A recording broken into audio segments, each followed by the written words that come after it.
Goal setting is a topic that's being discussed since the last 2 weeks of December up until, I would imagine, the entirety of January. Goal setting is very admirable and necessary in my humble opinion. If you haven't seen last year's video where I discussed goal setting in detail, I'd urge you to watch it. I'll make sure to link it down below for you to refer to.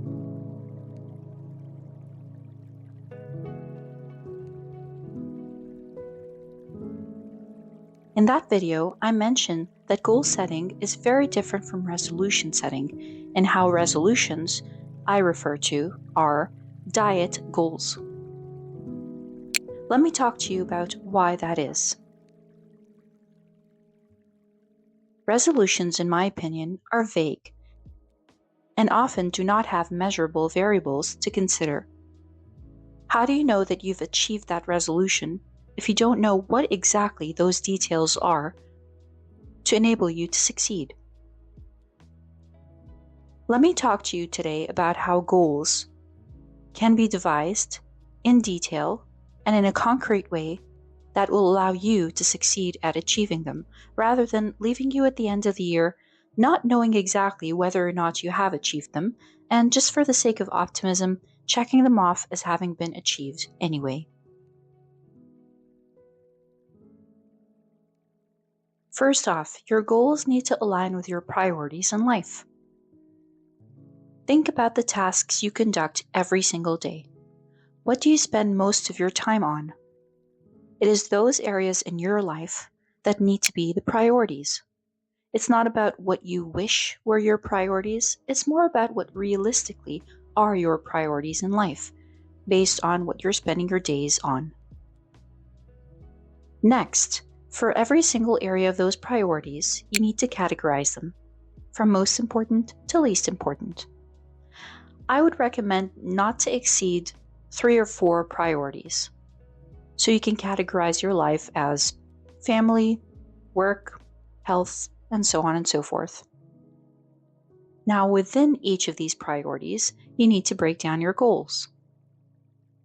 These are the goals that you want to achieve within each of the priorities in detail, meaning, let's say, a popular one, health.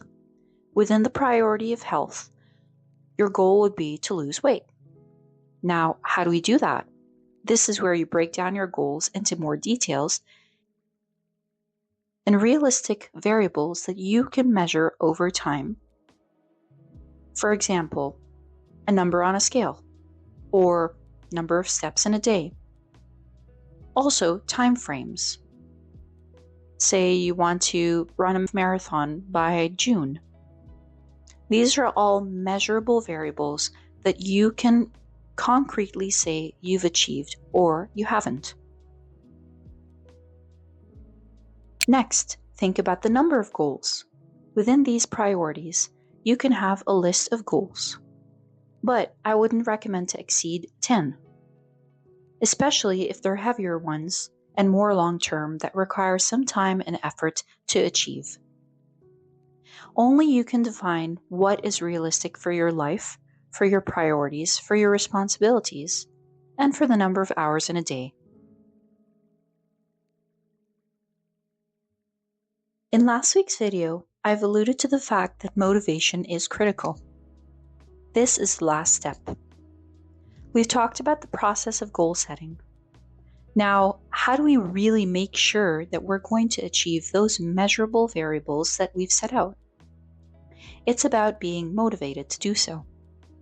Some people are happy doing it for the anticipation of succeeding, while others need a little bit more of a push, and that's perfectly fair.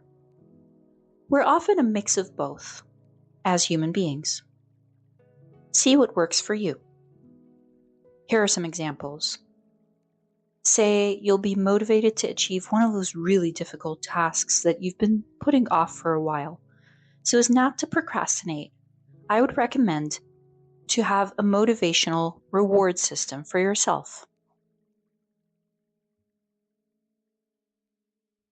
If you've achieved the first step in that journey to achieve that goal, maybe reward yourself with a treat. Let's say buying a new book, taking a day off, or tackling those easier goals that you actually enjoy doing. Whatever reward system works for you is what will motivate you. That's the first type of motivation, rewards. Another might be truly going through that belief system within you, understanding the why behind that goal, and repeating to yourself why that is truly important.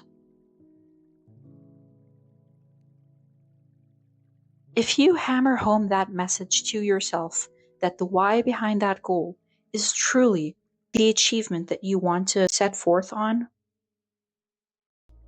you may be motivated to proceed with that goal wholeheartedly and steadfastly until the very last step.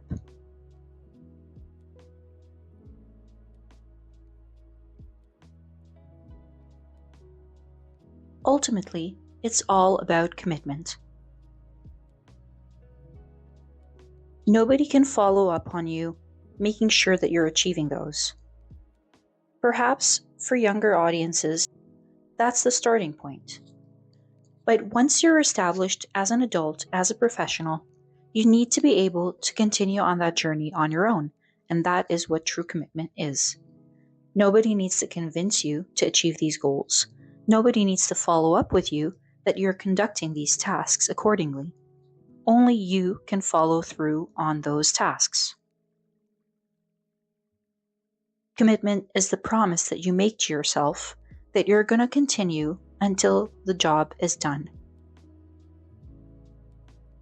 In some areas, like professionally, there may be deadlines and people looking over your shoulder to make sure that the task is done. However, in other areas, mostly personally, it's up to you to be that shadow who oversees that you're working on what you need to work on, only for your own benefit.